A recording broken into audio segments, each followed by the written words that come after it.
నువ్వంటూ పుట్టినట్టు నా కొరకు ఆ చూకి అందలేదు ఇంతవరకు వచ్చింది గాని ఈడు ఒంటి వరకు వేధించలేదు నన్ను జంట కొరకు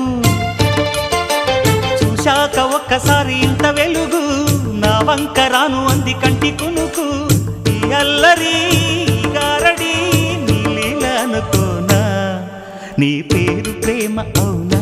ఇవాళే నిన్ను పోల్చుకుందా